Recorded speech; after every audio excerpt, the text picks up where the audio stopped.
5 reasons why I love the Nikon Z8. By the way, I'm James. If you're new here, I am a wedding photographer based near London in England. I'm aware there are certain biases towards certain camera brands right here on YouTube. So if you wanted to look into a certain part of this, I've added chapters below. But however, I do recommend watching the entire video so you can get a total overview about this amazing camera. Now, just quickly about me, I got into photography 8 years ago with the Canon 100D, and I quickly moved up to the Nikon D810. From there, I went to the Nikon Z5, the Nikon Z6, and the Nikon Z6 II, and now the Nikon Z8. So I like to think I'm quite well informed with the whole Nikon mirrorless system. Now, first up, it's autofocus. I'm delighted to tell you that the autofocus of this camera is incredible. Now, my previously favourite Nikon camera, the D810, I used primarily the 3D tracking mode, and I'm so pleased to say that this camera has brought back 3D tracking. So I primarily use that, and I also map the function 1 button to have it jump between 3D tracking, eye autofocus, and single point autofocus. So that kind of means I've got dual autofocus with just one press of a button, and it is incredible. Low light, there's absolutely no issues. I can actually take photos of people on the dance floor. And I'm also pleased to say I shoot primarily in AFC mode, like AF continuous, and the AF box actually turns green, and it never used to, and it used to bug quite a few people, including me. So I actually own the Nikon Z2 as well. And on the wedding day, I will use both of these cameras, though the Z8 is so far ahead that I think I take 98% of my photos on the Z8. This even has me swapping lenses between cameras just because I prefer the Z8 so much.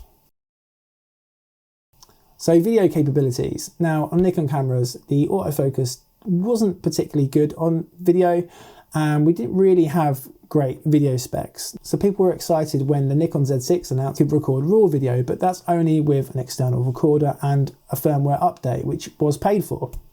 Now, this camera can record RAW, it can go up to 8K, it is really, really awesome.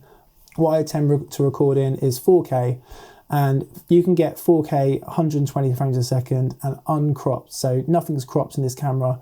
N-Log is absolutely beautiful, but for day-to-day stuff, I just shoot in a neutral profile, and that suits my needs fantastically with oversampling on.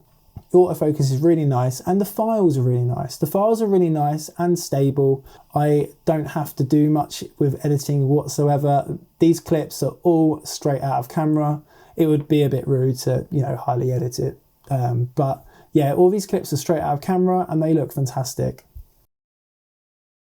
So the sensor, I actually have never seen the sensor until I filmed this video. It has an amazing shield which comes down automatically when you turn the camera on and off, and that protects the sensor from any dust getting in, and also protects it as well. It's not one of these flimsy shields, it's actually really strong. So at 45 megapixels sensor, you might feel like it's a bit overkill for you personally, or you might be worried about storage space. On high efficiency, it is so good. I've shot the photos side by side and I've zoomed in 500%, and I've tested it with different low light situations and pushing images 5 stops. So if you use this compression, there is absolutely no difference in the file quality. So just quickly, I was just editing this video and I realized I need to mention that the lack of banding on the Z8. So electric lights, you don't get any banding whatsoever. No flicker, and also I don't get it in any photos, and it's because of some crazy technology inside, and I would explain what it is, but I don't know exactly how it's possible. Banding with the Nikon Z6 II was really bad in certain environments, and the Z8 none whatsoever. Absolutely beautiful.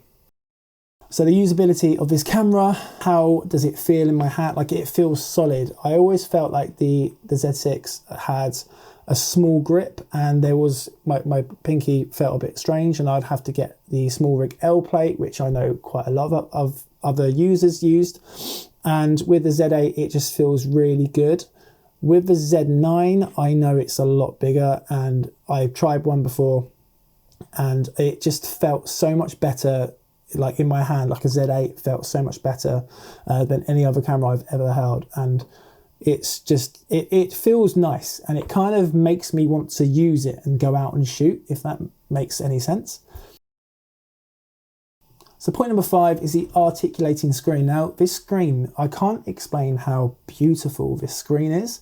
You know that feeling when you open up like a brand new iPhone and you really appreciate pulling the protective layer of film off it, because I like to feel that Apple do that on purpose, so you appreciate the screen. When I did this with this camera, oh, so excited. When I turned the camera on for the first time and compared the screen with the Z6 II, it's so clear. And what I absolutely love is turning the camera on its side and putting the articulating screen out and shooting portrait. Since I've done this, I feel like my portraits of people have improved, and it's just because of, I feel like I'm at one with the camera, and I feel like the screen attributes to that, definitely, because I don't always have to look for the EVF. Now, on previous cameras shooting portrait, you'd have to really shoot for the EVF because you couldn't really see the screen, because otherwise it would be an angle. But this articulating screen is brilliant, especially for challenging angles and, you know, getting low to the ground. So there you have it. That's 5 reasons why I love the Nikon Z8, and I would be getting a second one very soon, but Nikon are about to announce the Nikon Z6 III. So I'm looking forward to seeing what specifications that camera has. If you're a Nikon Z8 user, I would love to hear from you in the comments.